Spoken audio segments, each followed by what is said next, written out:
Hey everybody, it's Kendra. So welcome to my channel if you're new and welcome back if you've been here before. So today I'm doing part 2 of my current skincare routine. So in part 1, I talked completely about products, my morning routine, my nighttime routine, special treatments, masks, and so on. Today, no products. Today I'm talking kind of about my skincare philosophy and things I do besides using products that have an impact on my skin. Okay, my skincare philosophy. Yes, I have a skincare philosophy. My philosophy is that you can spend all the money in the world, you can buy the most expensive skin cream and do all these fancy things, but if you're not taking care of your body, it's gonna show on your skin. For example, do you think if you spend like, I don't even know how much creme de la mer costs, like $300, $500, do you really think if you spend that much money on a skin cream and then you eat pizza, let's say you eat pizza like every day, all day, for like 3 meals a day you eat pizza, do you really think your skin is going to glow? Do you think your skin is going to be completely clear and perfect? For some people, yes, they can. Some people are incredibly lucky with their skin. It doesn't matter what they put into their body, it doesn't matter what they do to their body, it doesn't matter how little sleep they get, they will still just have perfect skin. For these awesome people who can do this, good for you. For the rest of us, I think there are definitely some things we can do to take care of our skin from the insides of our bodies. So really, I believe that skin is like a reflection of what is going on inside your body. And I've read somewhere that, I can't remember who said it, but I read somewhere that basically like think of your skin as like your intestines turned inside out. That's like such a nasty like visual.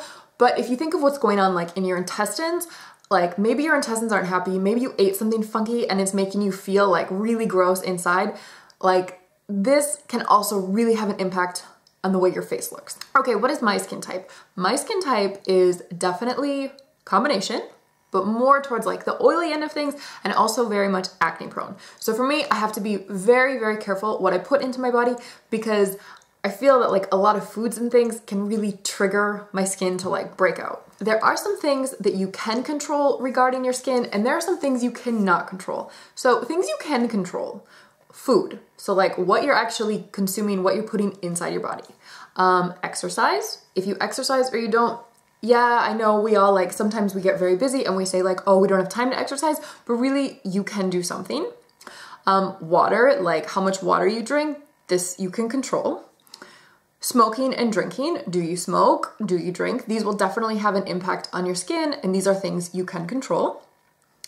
And then sleep and stress are sort of both. Like you can kind of reduce your stress, but sometimes stress just happens. Like sometimes life is hard. Sometimes you've got like crazy stuff going on at work, crazy stuff with your family. Like we're super busy nowadays. We're super connected to the world. So of course we have stress. Like we can try to reduce it, but yeah, stress, like sometimes you can't control it. Like sometimes stress is just a part of life. And along with this, sleep, okay? We can try to get, you know, our recommended like 7 to 8 or 9 hours of sleep. For me, it's 8 hours. Sometimes it just doesn't happen. And going with that, like if you're super, super stressed, you're probably not gonna be able to sleep that great. So sleep and stress, sometimes you can control it, sometimes you can't. Okay, what can't you control? Your genes. Okay, if you have beautiful genes, if you have perfect genes for beautiful glowing skin and you have this your whole life, go give your mother and your father a humongous hug and thank them.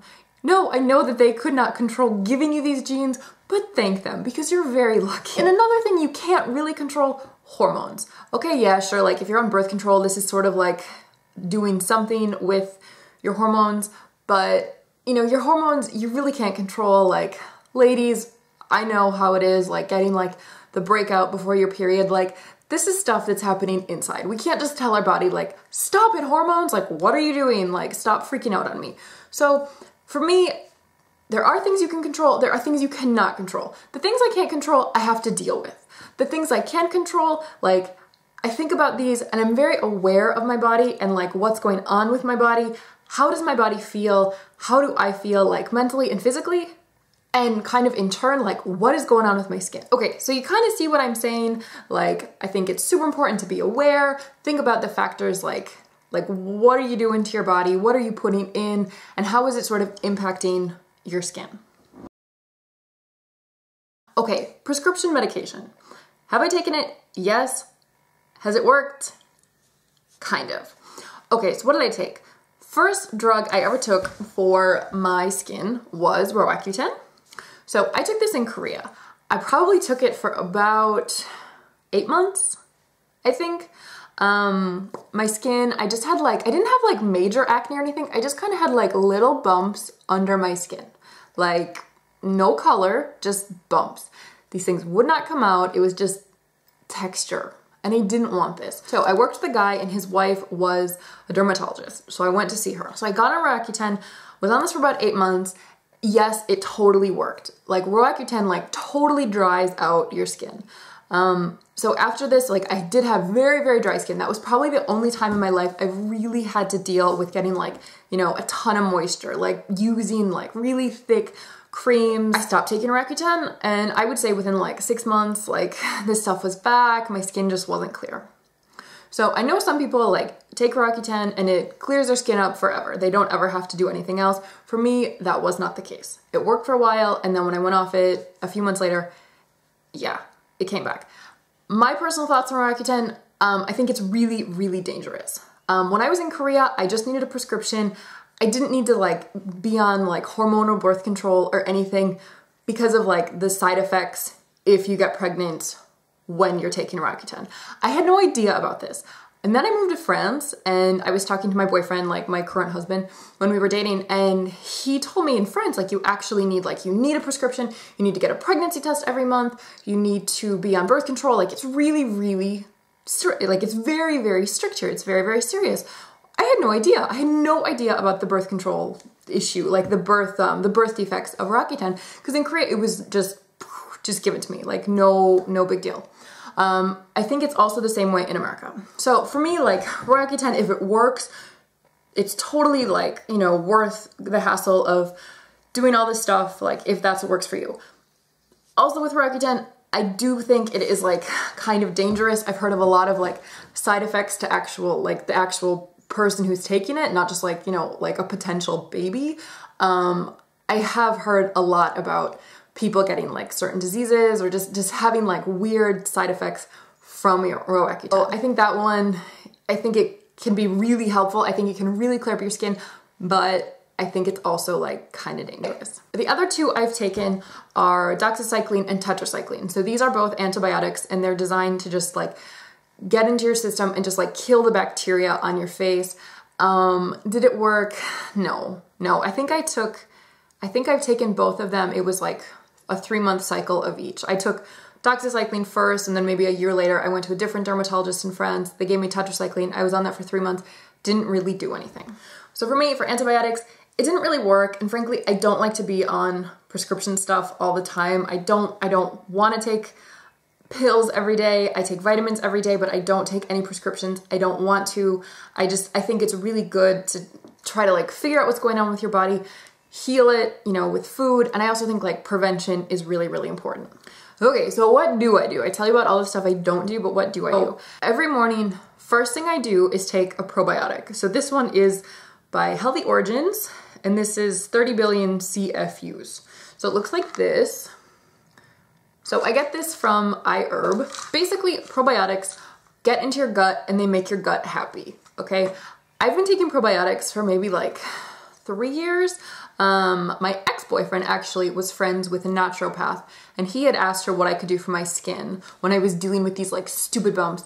And she had said to like take a probiotic and, you know, get the flora in my gut happy.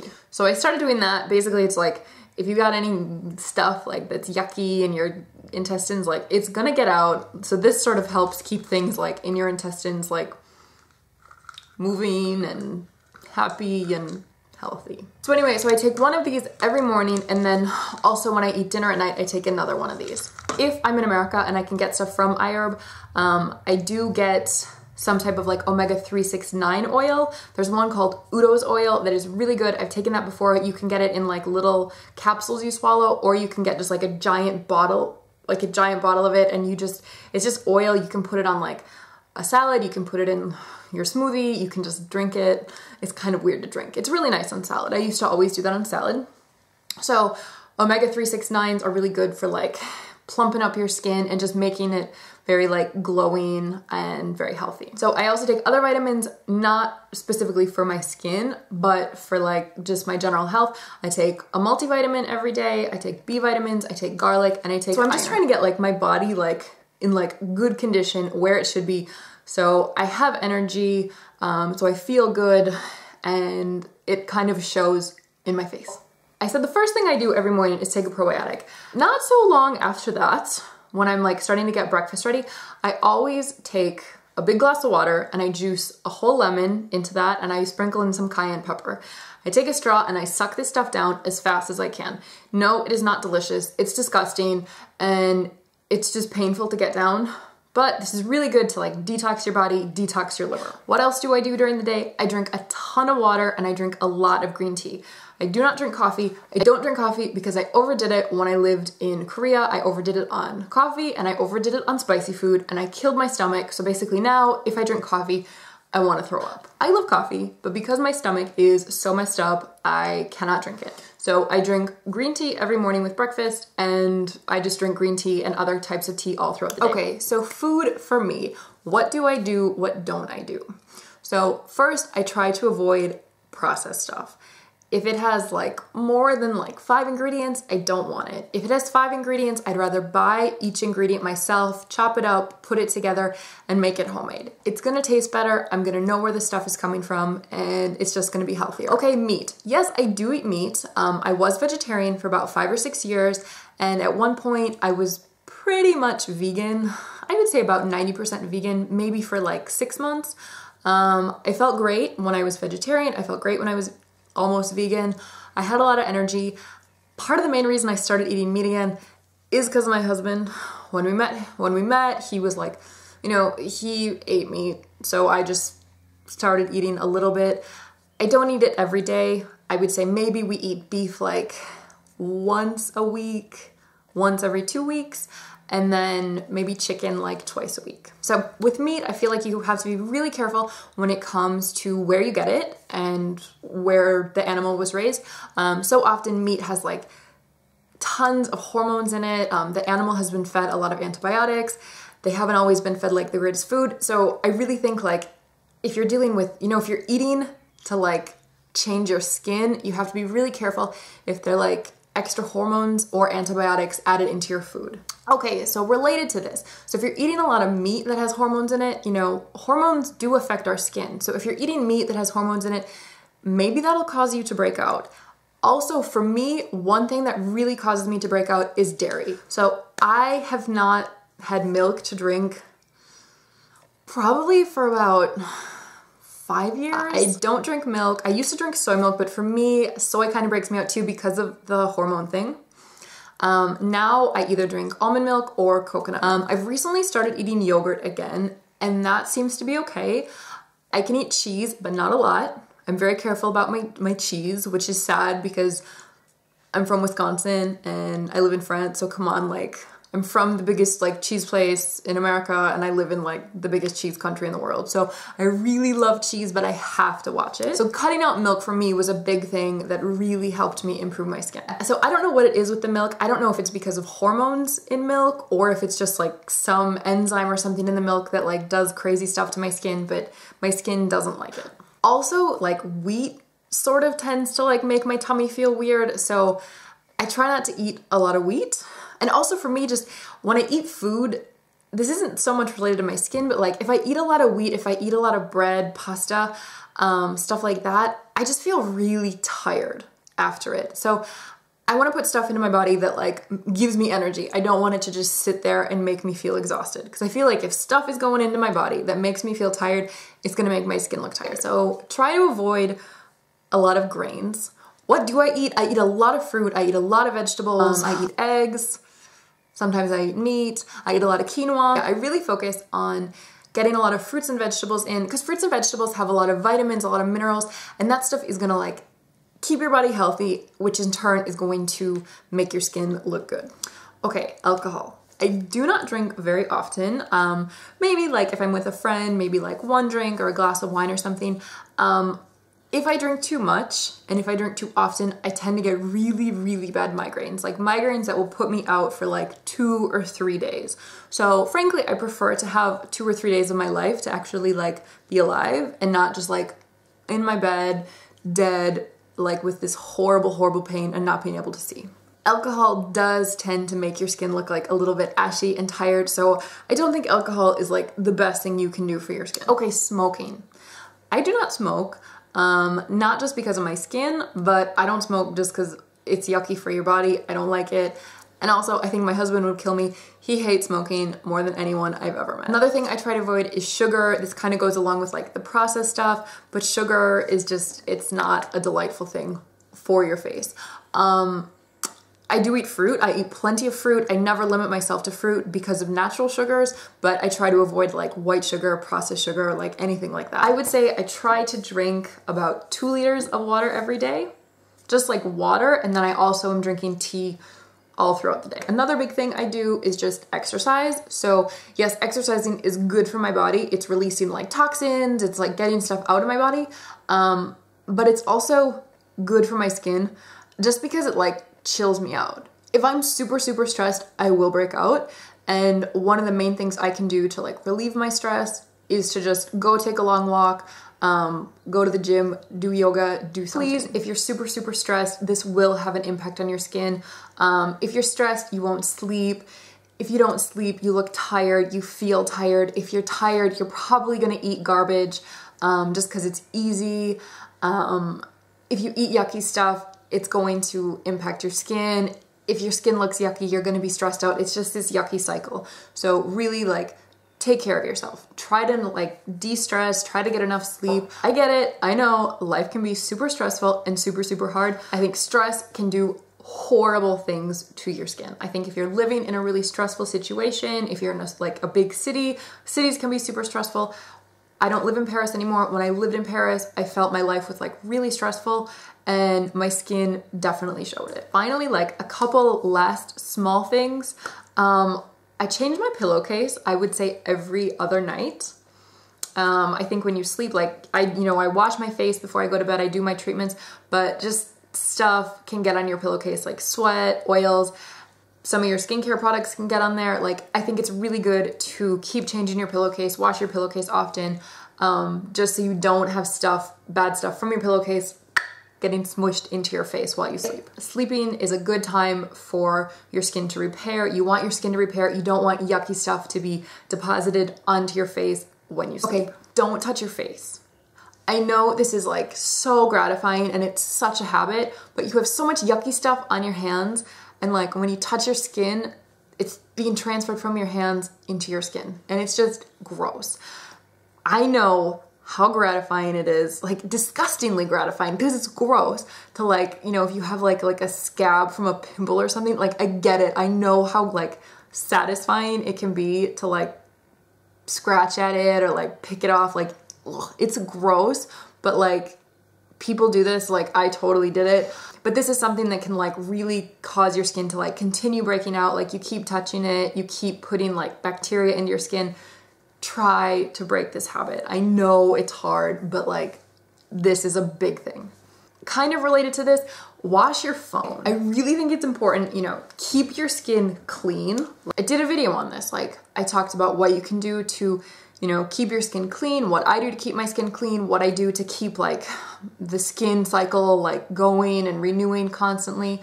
So this has helped, but I really think if you're putting yucky stuff into your body, it will reflect itself in your skin. Okay, what do I advise? So I've talked about what I do. I've talked about what I put into my body. I've talked about what I avoid. So what I advise you to do is just be aware.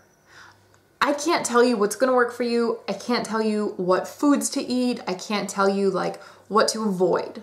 Maybe you can handle dairy just fine. Maybe you can handle wheat just fine. I can't. Okay, so all of our bodies are different, our skin is different, we all have different skin types. So I think it's just important to think about what's going into your body, what's around your body, what kind of environment are you in, and how is it impacting your skin. If you can have all sorts of stress and eat all kinds of crazy stuff and not have any problems with your health, not have any problems with your skin, just consider yourself so lucky. Thank your lucky stars for this, because it's not like this for most people. So I just advise you to be very aware of what's going on with your body, what's going on with your skin, and start making some connections. So yeah, there are a lot of products that claim miracles. There are some products that are great, but I think if you use really good products and you combine them with, like, you know, a good routine to keep your body healthy, to keep your body clean, this will help these products work so much more. I have talked to many dermatologists, and everyone I've talked to has said that you can eat whatever you want and that food doesn't matter. I do not agree with this. I'm not a professional dermatologist. I'm not claiming to be. I'm not an esthetician. This is just stuff that I have figured out on my own. This is really, really an important topic to me. I've been playing around with stuff for like 3 years to try to figure out what I can do to make my skin really healthy, to keep my skin clear. It's still a battle. It's a daily battle. If I could, I would eat, you know, 2 balls of buffalo mozzarella every day, but I know if I do, it will break me out. So I can't just eat what I want all the time. Okay, so thank you so much for watching. I hope you found some of this advice, some of these tips helpful. Let me know if you already do some of this stuff. I'm always interested to see what works for you. Maybe you do other things to help keep your skin clear and glowing that I don't even know about. So let me know. I'm always interested in trying something new and just tweaking my routine even more. So thanks so much for watching, and I'll see you guys very soon. Bye.